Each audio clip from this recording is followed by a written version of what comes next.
into account when we are calculating insurance penetration.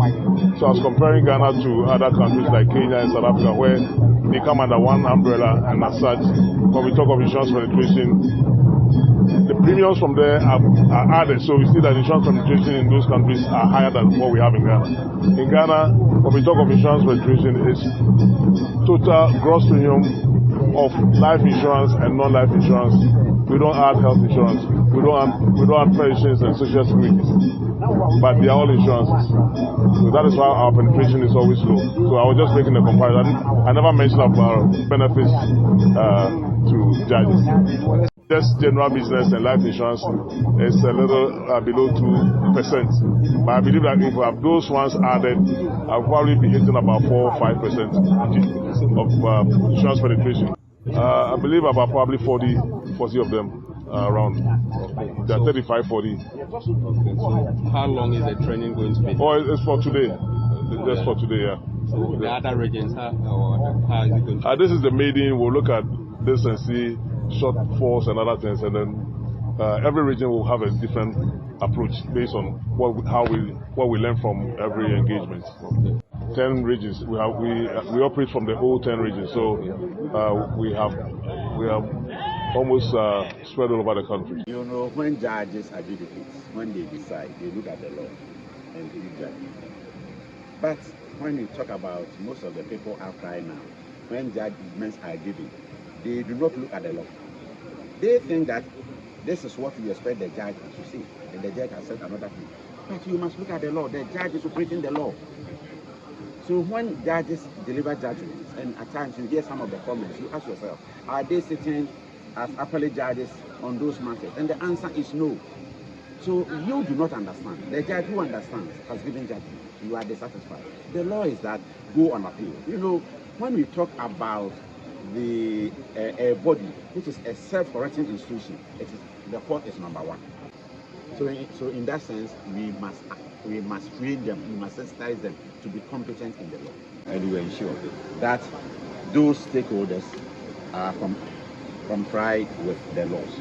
You are going to issue insurance, you are going to issue them with license and other things. And if you do not exercise your power in accordance with law, you exercise it capriciously, anyhow, people will not be satisfied, and therefore they will resort to High Court. When they go to High Court, they are going under Article 23 of the Constitution, which provides that administrative bodies and officials must act fairly and reasonably within the law that establishes them.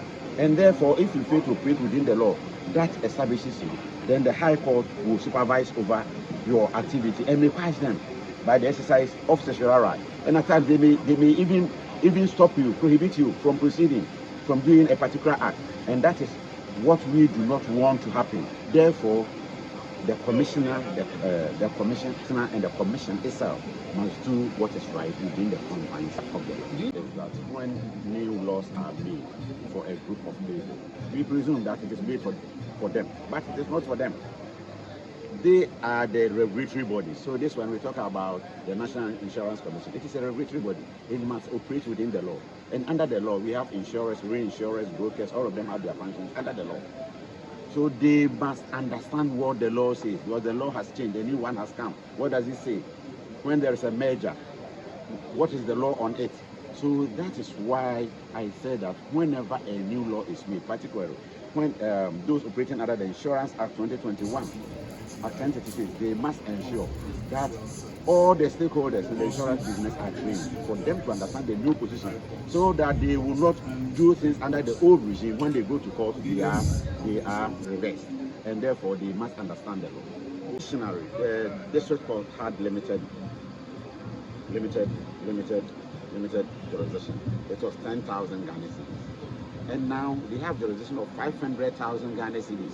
That means if you underestimate the importance of the district courts when a new law comes into force, then you are doing yourself disservice. The reason is that most people may appear before district court where the amount involved does not exceed 500,000 Ghana cedis. So if you are training the High Court judges, train them too. Then you come to the Circuit Court judges. They are in between the district court and the High Court. They equally have have jurisdiction of 2 million Ghana cedis, and therefore they must also be trained. Because where somebody has a matter and the amount involved does not exceed 2 million, they are likely to appear before the circuit court. And if you train only the high court judges without training the circuit and the district court, that means at the end of the day, the training will not be beneficial for the entire country. There is a need for the judges and magistrates in Ghana to be sensitized whenever a new law is made. There was an insurance act which occupied the insurance space for 15 years before the current one, Act 1061, came into force just less than 2 years ago. And when new laws are made, that means the old laws have some problems, and those mischiefs are to be considered in the new one. Therefore, when new laws are made, the judges must understand the new law. What was the old position? What is the current position? Why were these changes? It is as a result of the understanding that they will be able to deliver their mandate in accordance with the law.